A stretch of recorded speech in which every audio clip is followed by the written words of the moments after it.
This is Matthew Robert Payne from Australia. This is part of a series on 1 Corinthians chapter 14. In this series we're going to have 40 videos, one video per verse, and we're going to unpack in about 4 or 5 hours what Paul was saying in 1 Corinthians 14.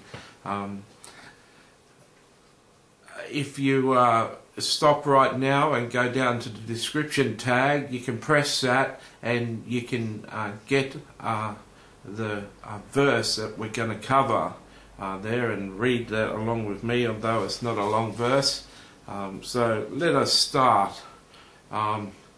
Verse 8 says, "For if a trumpet makes an uncertain sound, who will prepare for battle?"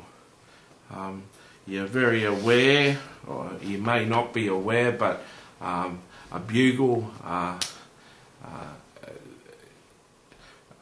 plays a certain tune for the beginning of the day. There's a certain tune to be played at the end of the day for soldiers at war. There's apparently a certain sound that they used to have, or may still have, played, and it would make people charge into war and into battle. Apparently still today Israel plays 3 songs consecutively on the public radio, and it means that the nation is at war. The 3 songs can be played individually, but if they're played in a row, it means Israel's at war. People go to war. This is something that Paul's talking about. He's talking about order. He's saying that in a war situation, if the trumpet is played in a certain way, the soldiers prepare for battle.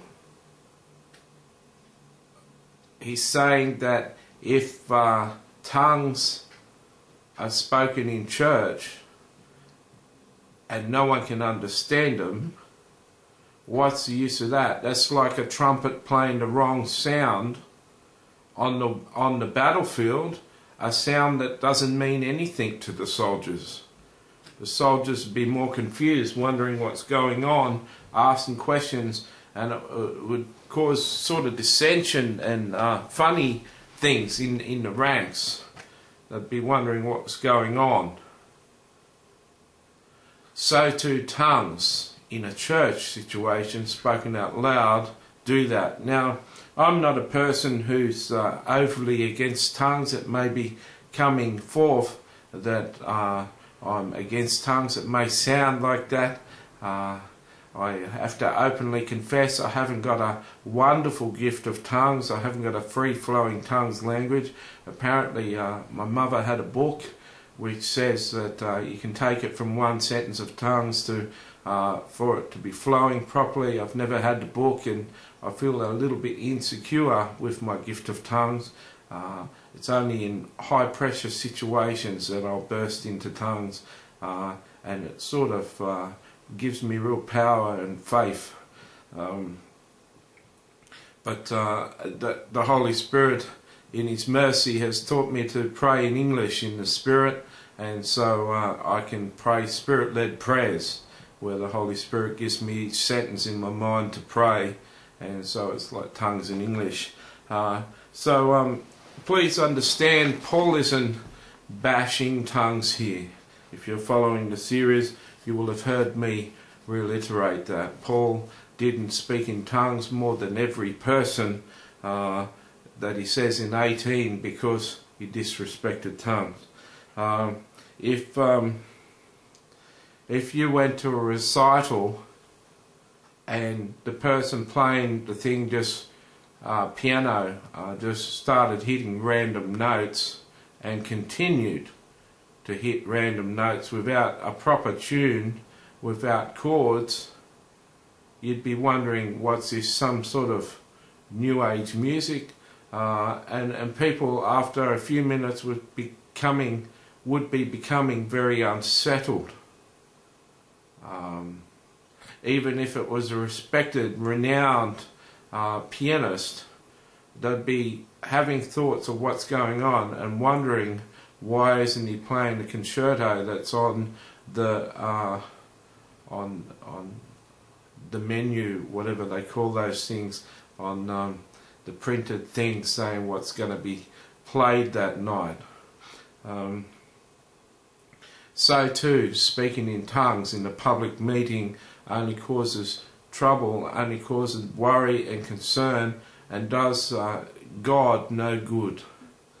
I haven't spent a lot of time in Pentecostal churches, even though I've flown in, moved in 6 of the gifts of the Holy Spirit. I prefer to spend time and minister to people in Salvation Army Church. My pastor is Spirit-filled and moves in the Spirit, and people in my church move in the Spirit, and so I'm quite happy there. The presence of God is wonderful there. So I'm not really aware how much this goes on in the church, but it must have been going on in Corinth, and I'm sure it goes on in many churches. I've seen some of the weird sort of holy laughter and holy sort of playing up sensationalism of the Holy Spirit, and I don't really go down for that, but I think the Holy Spirit loves to fill people with joy, and if that's what floats your boat, that's exciting. Well, but that could be off-putting to many people, like I'm a bit strange about it. So too, tongues will put someone off and confuse them and give them a bad taste of God and the church. If they're spoken out loud, they're wondering what's going on. So we'll go to the next session.